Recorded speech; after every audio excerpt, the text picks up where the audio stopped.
موريزلم دبرانوتا قوانيتا مردوتا وأمني سورياي تابعانتا الوزيروت مردوتا قو حكمة إقليمة كردستان عراق خازو ياخد بوياء لتخارت سبرا وماخورة عراقية سوريايا إذيعة زهير بهنام بوردا وآها على آوانا اتقلقامش بقنطرون أكاديماية كنوشيايا بروستاقة عنكاوة بأربل وهدر آها زياخة من يانا من مشتقلانة رشماية وعيطاناية عم بني بيتوتا اتمناخة ومن يانا من مقبية أكاديماية ويذعاية وصبرة ومخبطانة وما مثلانة دمطك سياثة مشخل بيد كنوشيا مديناية وكنشا من مخبانة وياذوعة اتماخورة مناخة وخوشلي أها زياخد بوياء مقروتة من يانا من مملة وقريتة مشخاثة عم عونياثة وباصولة موسيقاية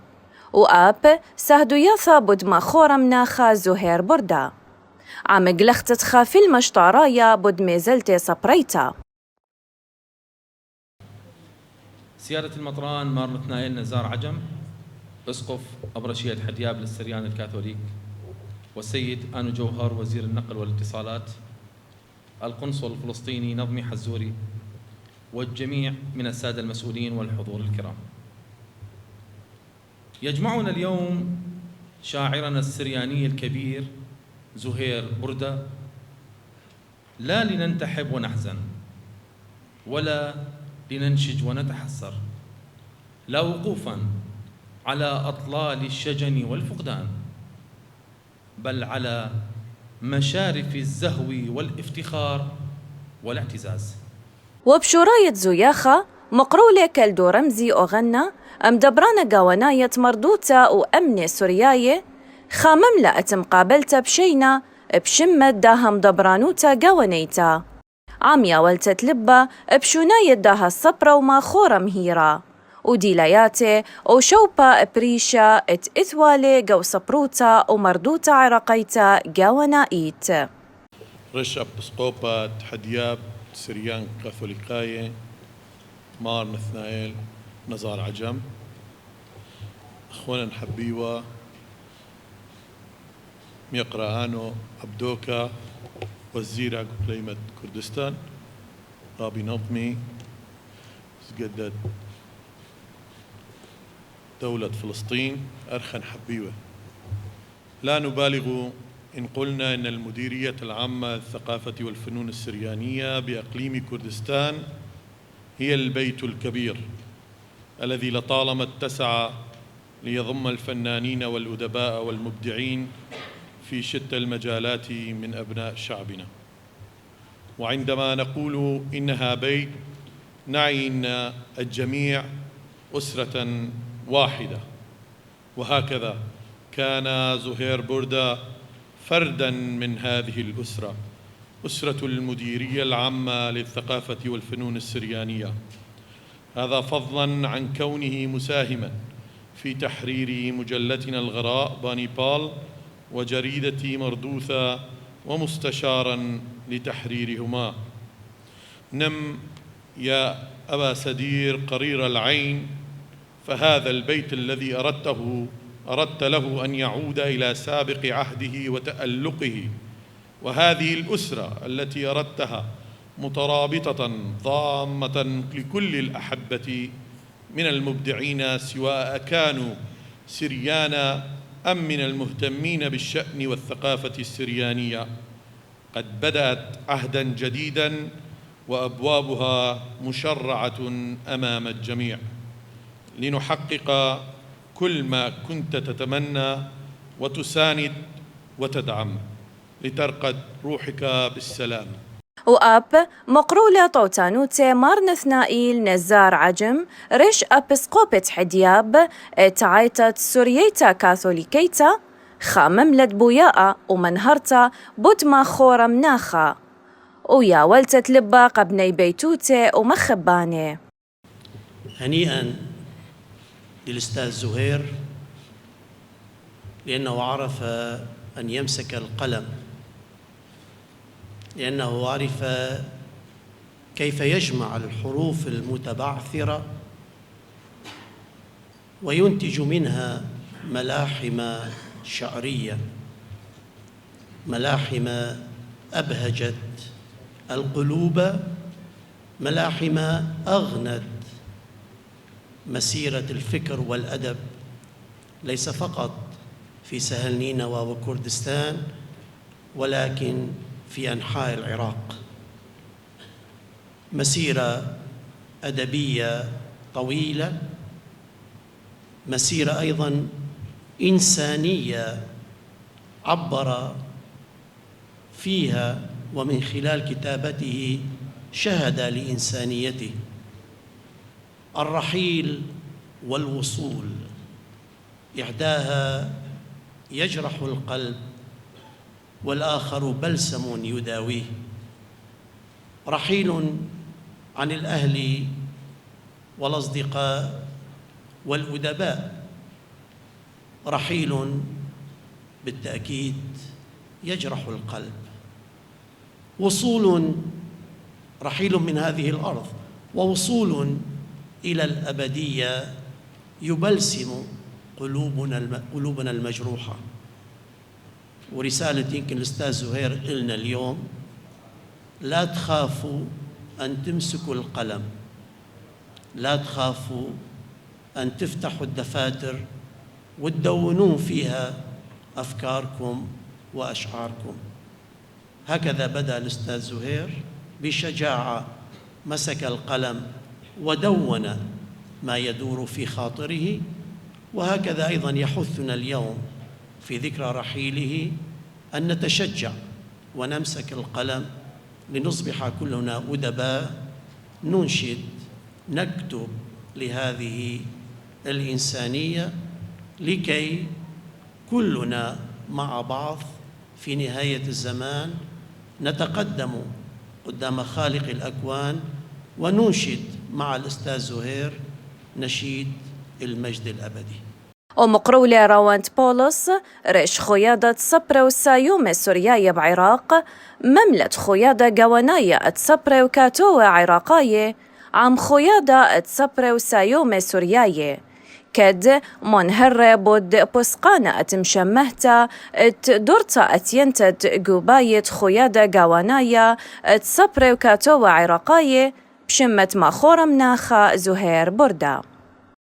بشمد حيادة صبر السايوم قاوناي قوث العراق، بشمد حيادة صبر السايوم السرياي كمروخ لوخن شلام اللوخن ورمشوخن طاوة وإتلن قوبل طيبوثة ربثة وإيقارة تم دبرانوثة قاونيتا أمنة ومردوثة السرياي المقمتد آذي رمشة بويا آية الروحد حسيا رابي زهير بردة.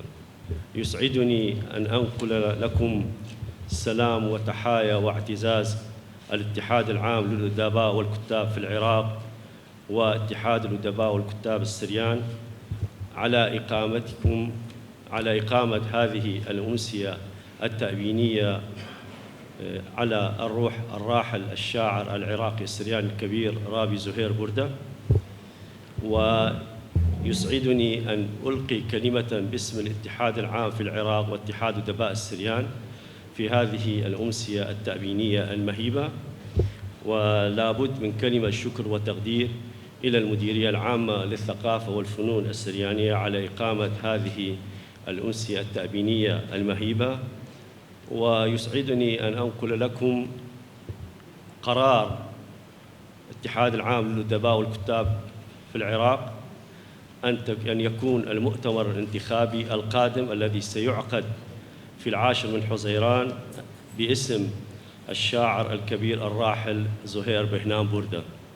سأتلو عليكم كلمتي باللغة العربية كونها تمثل الاتحاد الأدباء العراق وكذلك اتحاد أدباء السريان، ومن أجل نشرها في أوسع مجال في الإعلام.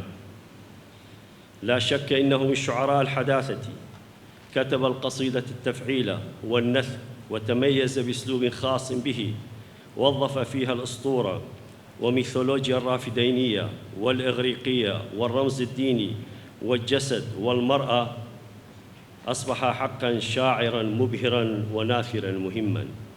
كيف أنساك رابي زهير إذ قبل رحيلك بأقل من نصف يوم كنا معا في بغداد، أنا وأنت والزميل أكد مراد، بعد إصرارك لسفره معنا إلى بغداد، بعد أن أخذتنا في جولة مسائية لطيفة في شوارع كرادة، وختمناها ليلة بجلسة سمر جميلة مع الزملاء والأحبة من الشعراء والأدباء في أقدس محراب على قلبك في مبنى الاتحاد العام للأدباء والكتاب في العراق. وآبخوش لزوياخا مقروتة مملة شاكرتا قامري الزانت زوياخا ومشوت باني قاوي بشمة بيتوتة دمناخا كد قم مقروال براتي رؤى زهير بردة. بدءا باسمي واسم عائلتي بردة، أتقدم بالشكر والامتنان والتقدير للمديرية العامة للثقافة والفنون السريانية التابعة لوزارة الثقافة في إقليم كردستان، ومديرها الأستاذ كلدو أوغانا، لوفائهم لأبي الراحل زهير بهنام بردة. إن إقامة هذا التأبين تعزية لنا حقاً حين نرى أنفسنا محاطين بأصدقاء أبي ومحبيه الذين اكتنزهم بمحبته التي كان ينثرها على كل من حوله. إنه نبل منكم وافر وصادق. لا ننكر أنا وأهلي المفاجأة التي عصفت بنا حين غادرنا أبي دون سابق إنذار. كنز تركه لنا أبي، تعزية لنا ولمحبيه. لأجل كل ذلك نحن هنا اليوم، دعينا من قبلكم لتأبين والدي كونه كان وسيبقى رمزاً أدبياً عراقياً سريانياً. وبينث أني مملة مقرولة يهلا دم زمرانة بغدادة من ينا من عنياثة وباصولة موسيقاية.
وآب مقرولة خامنيانا من ماخورة المشخاثة دبوياء واتخرت دوبارة وديلياثة طاوة اتماخورة مناخا ومهيروتة وبارويوتة قاو قغلت صبروتة ومخروطة.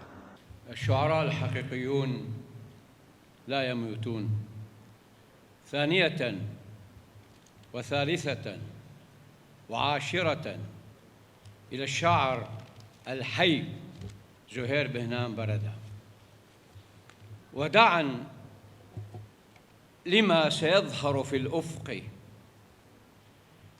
من سيأتي بالوقت، من سيأتي بالوقت مثلما كان يطلق عصافيره في النتوءات. من سيمشط السمسم بخجله والمدن المهجورة بخطواته وزكام الخلائق بملامحه. من سيشرب نخب الشعر باسم حنجرة تضيء صمت المراهقين في ترتيب الأبجدية. من سيأتي بالمطر ممشوقاً بفوانيس النهر على ظهر نجمة تعكس مرايا الموجعات، حين كان الضوء يهرع حافياً أمام قدميك. الآن من منكم سمع زهير يرد على شاكر سيفه يقول: سمعت نداءك شاكر، سمعت نداءك شاكر، فأتيت بدعوة من السماء. هيا هيا لتريني كل ما حدثتني عنه، وأريني أين هنا يقيم الشعراء، وأعلمني بموعد قراءتي لنصي المكتوب ما بين مغادرة الأرض ووصولي إلى السماء، نصي الأول والأخير الذي لن يقرأه محبي الشعر على الأرض. ومشو تبلون خامنيانا من ياذوعة ومخبانة اتماخورة مناخا زهير بردة بمقروطة سهدوياثة بودية كد منهرون بودكيانة بسيمة ودوبارة طاوة ومصاياته بريشة بخقلة صبروتة ومخرة وآب متخرون خكماطوسة من كلياثة دمناخا ونسيوني خياية برصوباية عامة وهرهادخ من يانا من مشرياثة بريشة مشوتبة وختامة دهزو ياخد بوياء إيوا مقروطة خافي المشطارايا بود خيوتة ماخورة مناخا ومشرياثة من ميزلتة خييتا وسبريتا وقت بياثة من مشوتة بياثة مشخلبة. يمشي في وطني بالتقطع،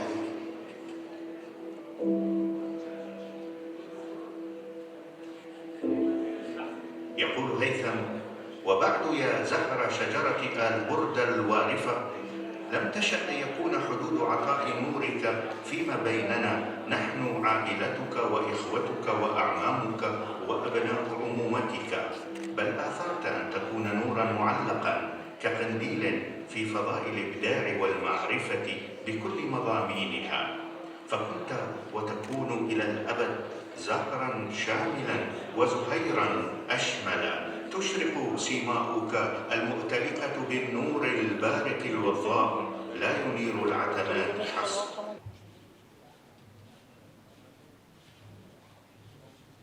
اديو جميع كل اللاخة قاود دي رمشة بويا آية طالت محسيا منيخة ماحورة ربا سوريايا زهير بردة هلبت أخني أخم دبرانوثة قوانيتا مردوثة وأمن سورياي كشوخ يعني أي ناشا أي قامة ربطة مرمروخ إلى خامن بيثوثة دبرانوثة قوانيتا هلبت محسيا إيوا خناشة قريوة اللن وهم هذا إيوا من يوم شتأستت أي دبرانوثة قوانيتا إيوا مشو تبا بقاوت كله حوباطة إثوالا هل بدلا بس أي ومالوخة طال مغذفة بانيبل مردوثة وهم هادخ إثوالا أمود بطر ما تشقلا مشتلانوثة تدهوخ ومتممانة ديما زلتت من يخد دكتور سعدي كم شاريرة تدازخ تقامة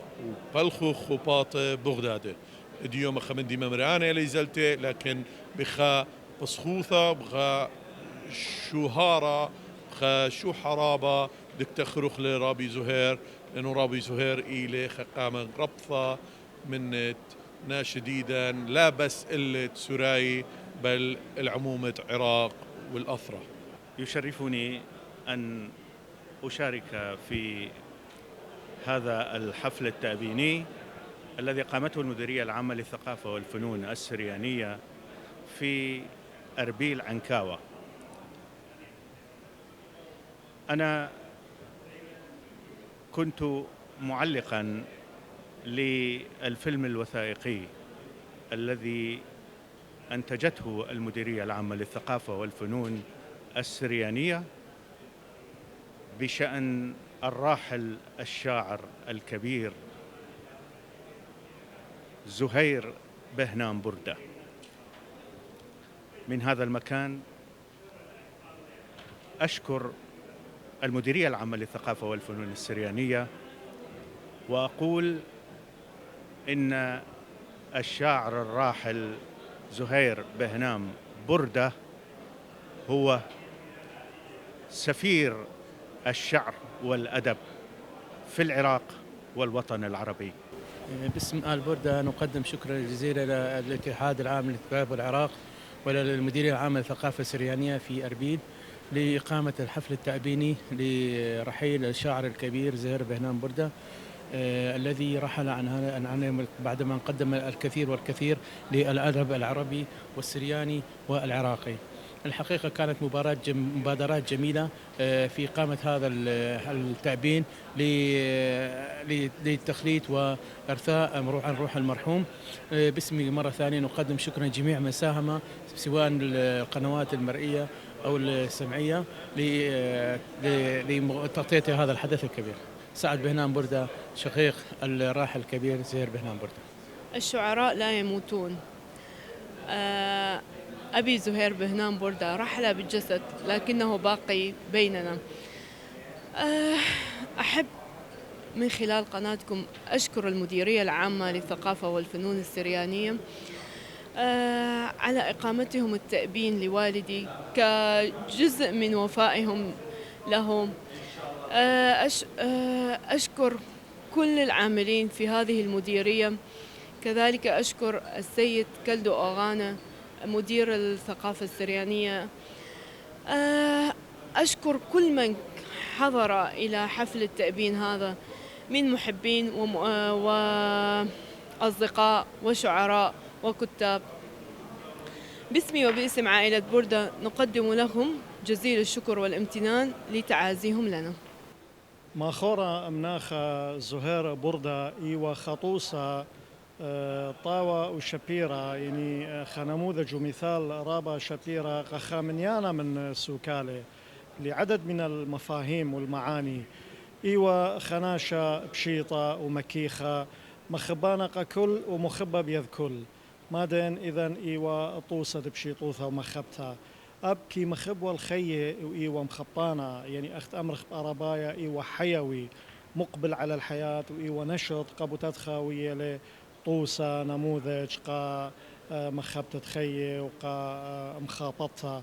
زهير بردة أخ صبرة وماخورة وبرناشة لثوالة شقلياوة من دعور كان لا يتعامل مع الماضي. شقلياوة دي إيوة من قائم ومن دعثث بمعنى إيوة خطوسة كصورة كأمل كرجاء إيمن سقبلي كماخورة مناخة زهير بردة جو خرزة برس غزوايا البرنامج التلفزيوني سوادة دي لنايا حوار خاص على الأثيريثة عراقيثة سورييثة مشميلي إلا وآون مقروة خكمة نهاري وخكمة مملة مارد عمق رنيايا عمق فكري هانا ودين بمعنى إيوة طوسة شبيرة عمي قوثة رنيا للعمق الفكري. زهير بردة أخ ماخورة ليوة ماخورة عياذايا، ما كان شاعر تقليدي. زهير بردة إيوة أمانة قو مخرة، كان فنان في الشعر. كد براشلة منا نبغرة أي إلى أرخد كل خبر ناشا ينتخاري بابي بيشانا شمي بابي بيشانا جو صبرت خيوثة وجو صبرت صبروثة ومردوثة بدن ديلياثة بسيمة إثوالي وببلاطة دي جو صبروثة وجو مخروثة على من يخلي جو نهرد ملكوثة بوياء يا ولتدلبة وخلمانة وخير قمنا يبيثه.